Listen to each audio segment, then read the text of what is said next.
Okay, last video I went on about the web swinging. But I want to talk about something that is kind of helps the web swinging and why it's so good, and that is the city itself. No, you spend so much time swinging through the city at such a fast pace, and you're usually on rooftops.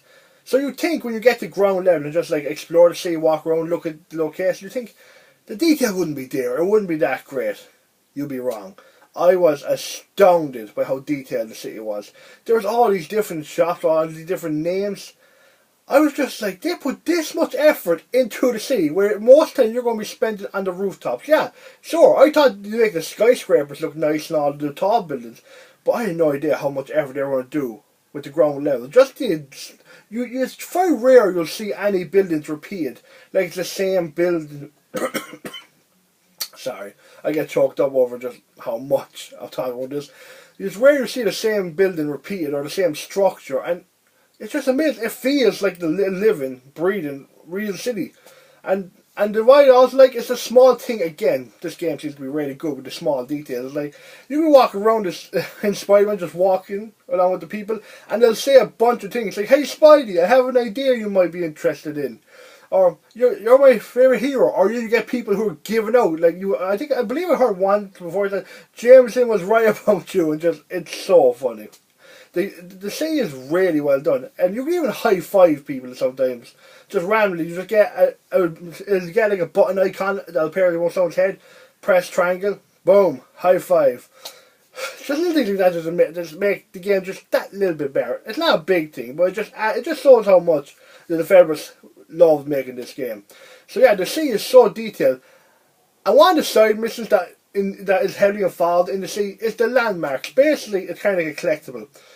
Pierre has a camera, so he can go around to these certain landmarks that appear on the map, and he can take pictures. Sometimes there'll be buildings of real locations, and then others will be buildings that have to do with the Marvel universe, such as you'll find Avengers Tower, you'll find Doctor Strange's house, you'll find the Wakanda Embassy, hell, you'll even find the Daily Bugle. It's just so funny. Oh, and you'll also find Matt and Murdoch's lawyer building. You'll also, well, the farm I should say, you'll find Jessica Jones, and you'll find the bar with no name, and there's just countless other references and landmarks and buildings in the game. And the thing is, it's so well done. The city is just so well made. I spent a good hour just walking around different areas of the city, and I was just amazed at the variety in the stores, the buildings, the different locations that there were. It was just, again, it just shows how much they went into this game. They didn't want to just rush this game. They didn't want to half-ass it. They put their all into this game. And it's just amazing. So far, I believe I've spoken about this game for around over 15 minutes in total when you add my other video. And all I've discussed is basically the web swinging and the city that you web swing in. So, next, guess what I'm going to talk about? I'm going to talk about the side stuff that you can do in the city. So, some of the side missions, like the collectibles, there's a couple. Some are interesting, some aren't. Like, honestly, this game isn't perfect, despite how I sound talking about, but there's so much stuff right. And some of these stuff that they write is the collectibles. So basically, here's the quick version. Basically, there's bases, there's like 4 different types of bases you can do in the game. They're basically like, Joy Ho Far Cry, you go in there, you take all the enemies, you're done. Of course, Spiderman doesn't kill, so you go in, you beat everyone up to an inch of their life, and you're done. And they come in waves of usually 5 or 6. And there's 4 different groups in the game. There's a mercenary group, a thug group, a terrorist, / I guess, Yakuza ninja group. But they're not really Yakuza ninja, it's just who's controlling them. I don't know. It's just they wear like demon, I think the Japanese looking mask, so that's the best I can describe it as. And then there's a prisoner group that they escape from prison, obviously. And basically, and you just go in and clear out the enemies, and that's all that is. But it's a great challenge because those parts are probably harder than anything in the main story itself. And they're just really fun because you'll have so many enemies coming out you want. It's just fun beating them up. And I'll discuss the combat because believe me, the web swinging is great. The combat is almost equally as good. But before I get ahead of myself, back to the side stuff. So yeah, there's bases you gotta take out. But then, and some of the collectibles I actually really like. So I talked about the landmarks. There's also backpacks, which are basically backpacks Pierre used to go. used when he went to high school. And there's like 55 of them spread around the city. I'm like, Peter, what are you doing? Why have you bought all these backpacks in these weird areas of the city? This is why, and you just happen to forget. I understand forgetting to get one or two and where they're located, but you forgot that you had 55 backpacks in the city.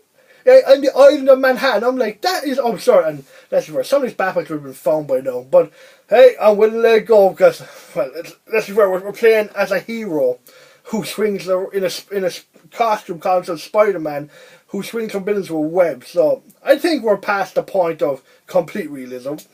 So yeah, in the backpacks, every time you get one, it's also an item that is in the Spider-Man universe, such as, I think it was a good one now. Such as like a prize he won when he won a science.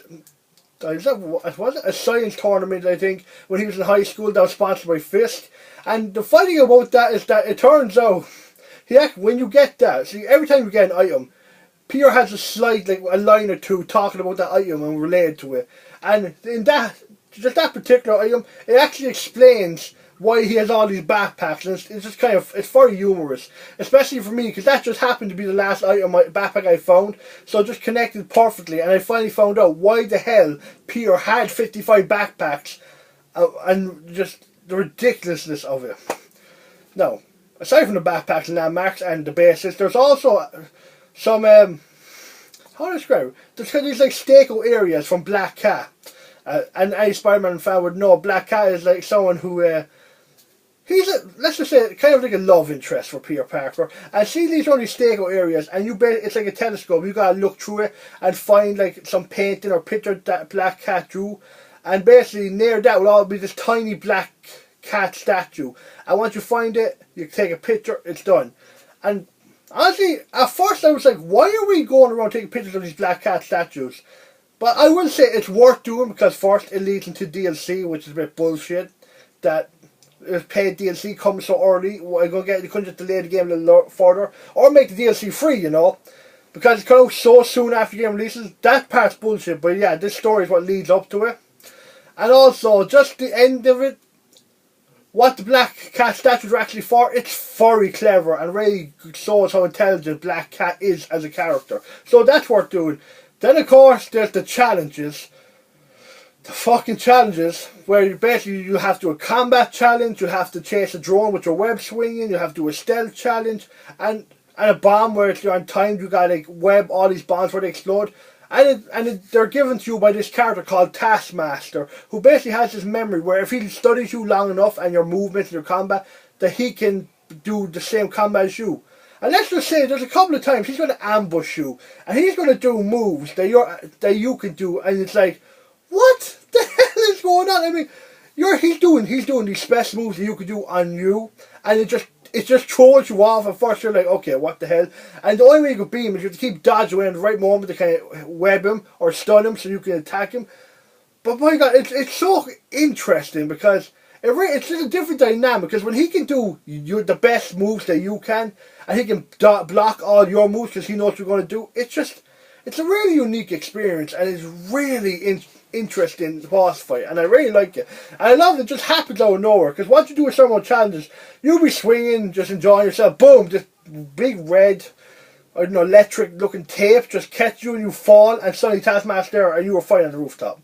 I won't say more than that, but it's fascinating, it's interesting. And then there is, what else is there? Oh, and of course there's a bunch of towers, kind of Ubisoft related, where you go up, you have this easy mini game to lock in the frequency, and it just exposes all the locations that you can go to and all the different things you can do in that area.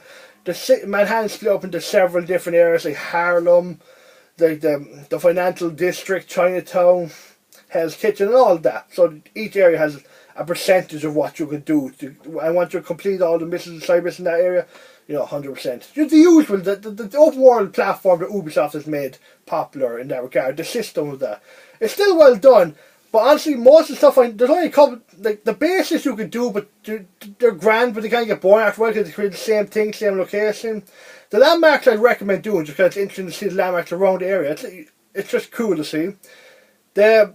Backpacks I rarely recommend just because it's cool to see all the references are in the game and all the little one-liners Peter says as he collects them. And I'd really recommend Black Cat just because Black Cat, like when you do it, you have recordings that she's talking to you, and it leads into DLC. So if you're anyway interested in getting the DLC, I recommend playing this. And the ending, it's just so, it really shows how good Black Cat is, like in terms of intelligence. I believe, and yeah, I think that. Oh, and I would recommend doing the challenges with Taskmaster just because the challenges they're fun. They're a fun way to waste time. See, there's like bronze, silver, and gold medals, and the challenge Taskmaster gives the boss fight is really fun. He's not like overly difficult, but he is really fun. And is that all the side stuff? I think there's one or two other things. Oh yeah, of course, the crimes. Basically, there's like a bunch of different crimes to come in, but the 4 factions I said a while ago, you have to go into the bases. They also do crimes such as carjacking, such as mugging people and all that. And you can just go down. It lasts like a minute. You don't beat everyone up, and there's like 2 challenges associated with each crime. And basically, if you do that, you get tokens, and these tokens. Well, I'll talk about that in the next video because that's a whole different thing as well. But basically, the crimes last for a minute. If you complete the challenges, you get these extra rewards. And the crimes are just there as a nice little way just to do something to pass the time when you're doing other big stuff. They're not like a big part of the game, but it makes sense if they were like in games like Spiderman 2, and it's what Spiderman does. It's kind of weird to have a crime-fighting superhero with any random crimes to fight. Okay, that is the second video done. I actually got so many videos we're going to make. I'm getting worried because I still have so much to say about the game. I hope you're enjoying it, because if not, then I at least hope you can understand me. I know I'm speaking fast and sometimes I ramble a little, but just, hey, like I say, I'm Irish, I speak fast, that's just the way I am. I hope you enjoyed the video, and I'll see you next time.